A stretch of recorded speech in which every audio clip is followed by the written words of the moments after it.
Et je ne donne pas un coup de cœur, non, c'était pas ça. Si, mais Ah oui, ah, excuse-moi, excuse-moi.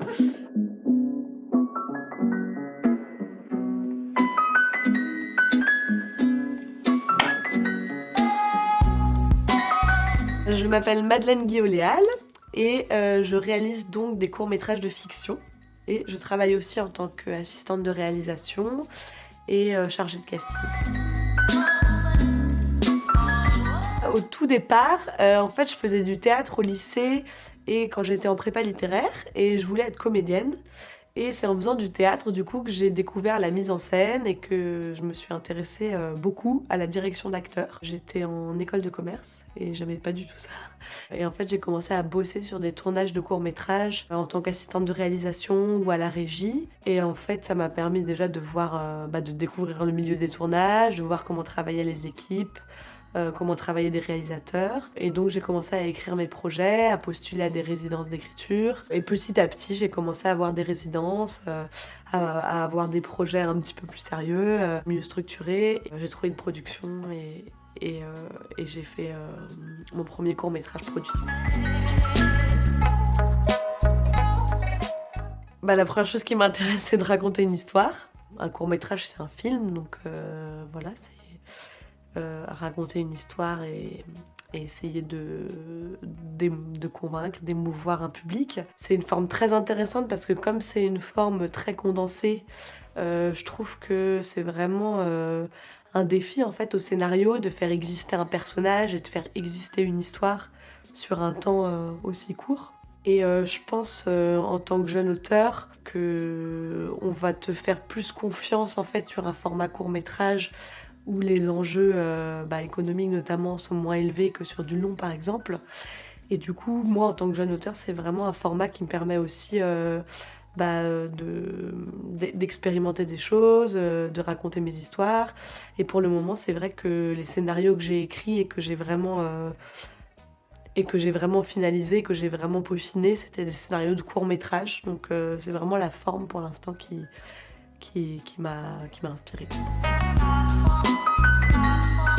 Ouais, je regarde pas mal de courts-métrages, un peu en festival quand j'ai l'occasion d'y aller, et sinon pas mal sur les plateformes des chaînes en fait. Après, comme je suis beaucoup sur des groupes sur les réseaux sociaux de courts-métrages et tout ça, je vois souvent passer les annonces de casting ou les réalisateurs qui préparent tel film, et du coup parfois il y a des films que j'ai envie de voir, dont j'ai entendu parler, et du coup je les retrouve, voilà, enfin il y a certains films que je suis. Parfois, il y a des films que j'ai très envie de voir et du coup, carrément, je contacte les réalisateurs sur les réseaux sociaux et ils m'envoient des liens tout le temps. Je remarque que quand je commence à écrire sur un sujet, souvent, je suis inspirée par quelque chose qui s'est passé dans mon quotidien. Enfin, je veux dire, par exemple, le dernier film que j'ai fait, c'était une histoire que ma sœur m'a racontée, et aussi le fait que j'ai été élevée en breton par mes parents. Le film là que je viens le court-métrage que je viens de terminer d'écrire, j'ai eu l'idée après avoir vu un autre court-métrage et après avoir imaginé une situation. Et ensuite, quand vraiment je suis en préparation d'un film, c'est-à-dire que je pense plus découpage, mise en scène et tout. Là, je vais avoir des inspirations très spécifiques, souvent effectivement d'autres films, d'autres manières de travailler, mais qui vont être très changeantes suivant le projet en fait. Avec Dissongel, du coup, le court-métrage pour lequel je suis en post-production, c'est un format 4/3. Et du coup, avec le chef opérateur, en préparation du film, j'ai regardé des courts-métrages, des films en 4/3, pour m'inspirer aussi un peu de la mise en scène d'autres réalisateurs et pour penser mes cadres en fait. Moi, le cinéma français, j'ai une vision hyper positive en fait du cinéma français. Enfin, je trouve que il y a plein de choses, il y a plein d'auteurs qui font plein de choses chouettes.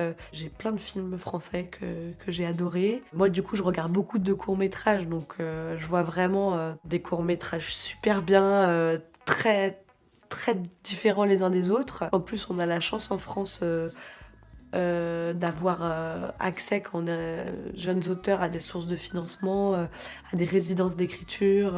On peut être accompagné en production et tout ça. Je pense que ce qui peut être un petit peu frustrant, c'est vraiment la durée des financements, du processus de financement. c'est vraiment très très long.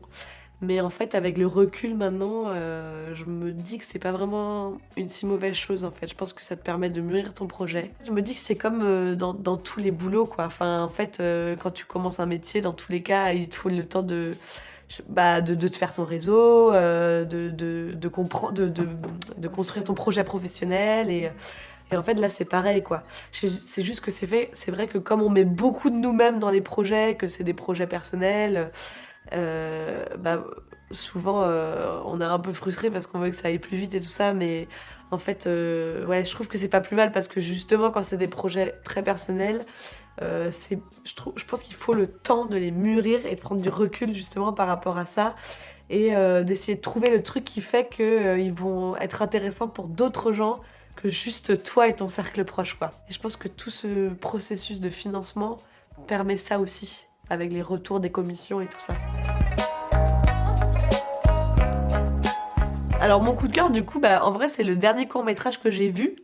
C'est un court-métrage qui s'appelle Dustin, qui a été réalisé par une jeune réalisatrice qui s'appelle Naila Guinguet. Si je prononce bien son nom, du coup je suis pas sûre.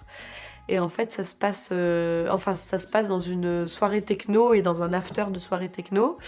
Et le personnage principal, c'est une personne transgenre du coup qui est confrontée à différentes problématiques dans ses relations au cours de cette soirée-là. Et j'ai trouvé que le film était hyper fort. Le personnage, cette fille m'a beaucoup touchée. Et la réalisatrice, donc, elle est aussi DJ. Et je trouve qu'elle donne vraiment à voir un regard intéressant sur l'univers de la fête techno et un regard qu'on n'a pas forcément l'habitude de voir. Donc, je trouvais ça cool. Du coup, bah là, actuellement, je suis en post-production de mon court-métrage, donc qui est un court-métrage franco-bretonnant, qui s'appelle Dissonjal et qui est accompagné par Pauline Moreau de All in One Productions et Thierry Bourcy de Abordage Film. Et j'ai un autre scénario de court-métrage que je viens de terminer. Et celui-là, il va rentrer en développement probablement à partir du mois de septembre, avec aussi All in One Productions.